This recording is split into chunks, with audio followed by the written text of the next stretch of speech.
사랑과 평화다 3권 제4장 하룻밤 3번의 죽을 고비 적을 생포하던 밤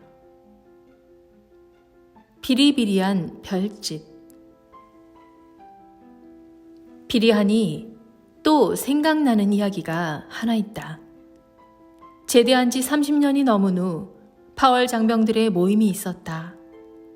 전쟁에 직접 참전한 전우들의 말을 들어보면 별의별 얘기들이 다 나온다. 한 번은 전우들이 훈장 이야기하는 것을 듣고 나는 베트남에 2번이나 파월리어 갔기에 3년 가까이 있는 동안 사병으로서 수백 번의 작고 큰 작전을 하면서 훈장을 4개나 탔는데 제대로 보고가 안 올라갔는지 국방부나 육군 본부에는 하나도 기록되어 있지 않다라고 말했다. 그랬더니 베트남에서 같이 복무했던 한 전우가 그때 자기와 같이 화랑 무공 훈장을 타지 않았느냐고 했다.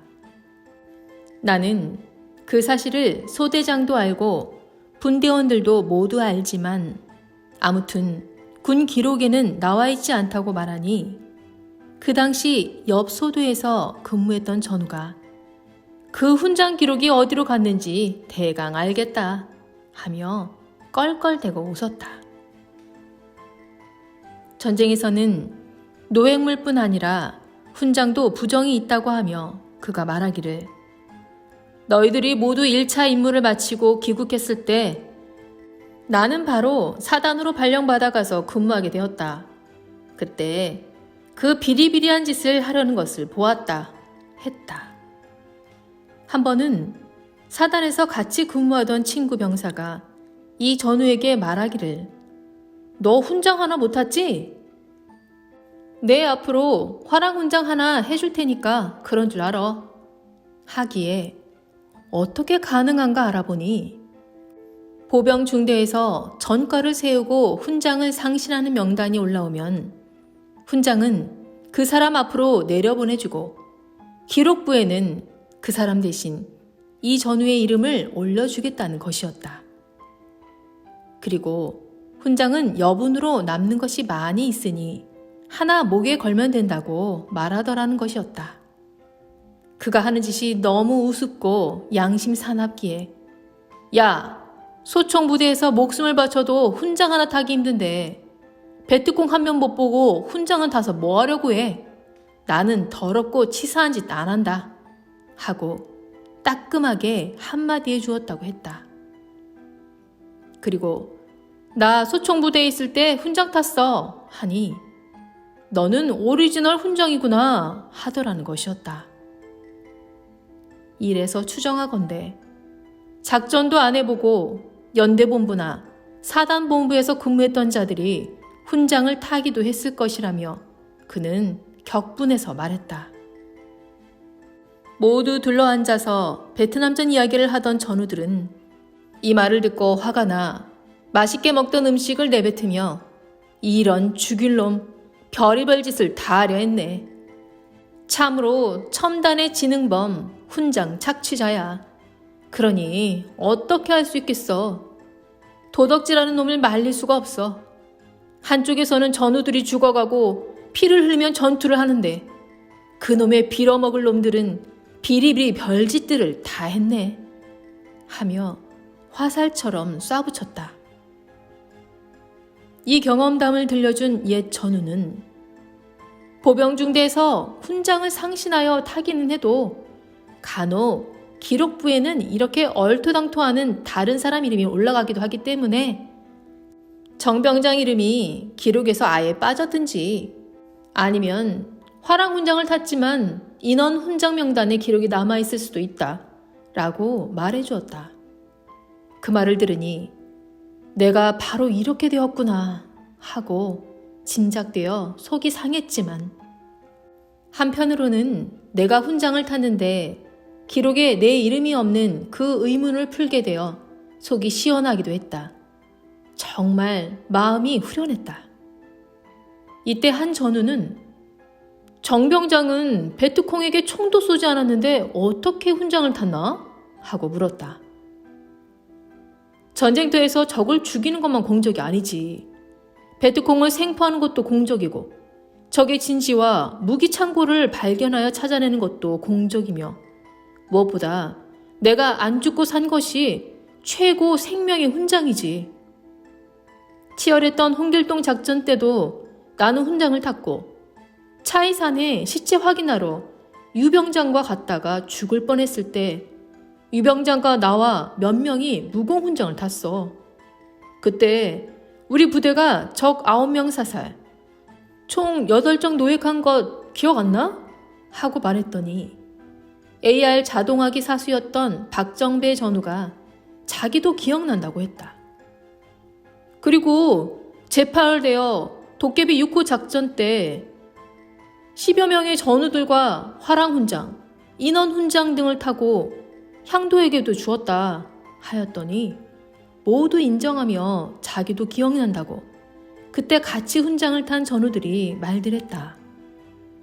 그들은 육군본부에 기록이 없어도 다른 곳에 기록이 있을 테니 찾아보라고 했다. 내가 어떤 서류를 꾸미는 데 필요한 것도 아니고 명예를 위해 필요한 것도 아니지만 다만 제자들이 베트남전 이야기를 듣고 내 훈장 확인을 했을 때 기록이 없다고 하니 내가 거짓말이나 한 것 같이 되어서 하는 말이라고 했다. 너희들이 모임 때 와서 한번 이야기를 해줘 했더니 전우들은 말주변이 없어 사람 많은 데서 말을 못해 했다. 최이남 옛 소대장에게도 이 사실을 말한 적이 있다. 그가 현역 대령 때였다. 만나 같이 이야기를 하다가 나는 베트남전에서 훈장을 4개나 탔는데 육군 본부 기록에는 내 이름이 제대로 올라가 있지 않다고 말했더니 그때 훈장 받은 것 나도 기억이 나는데 라고 말했다. 내가 제자들에게 베트남전 이야기를 하다 보니 훈장 탄 이야기가 나왔는데 제자들이 육군 본부에 알아보았으나 내가 훈장을 탄 것이 기록에 없다고 하기에 내가 훈장 탄 것을 나야 확실히 알지만 기록에는 남아있지 않으니 너무 기가 막혀서 하는 말이라고 했다. 이에 그는 군대라고 기록 착오가 없을 리가 있겠냐 라고 말했다. 이후 2006년도에는 제자들이 최명신 주월 한국군 사령관을 만나 베트남전 이야기를 나누게 되었는데 사령관도 당시 내가 생포한 포로에 대한 국방부 기록을 보고 당연히 훈장을 받을 가치가 있는 전과라고 말했다.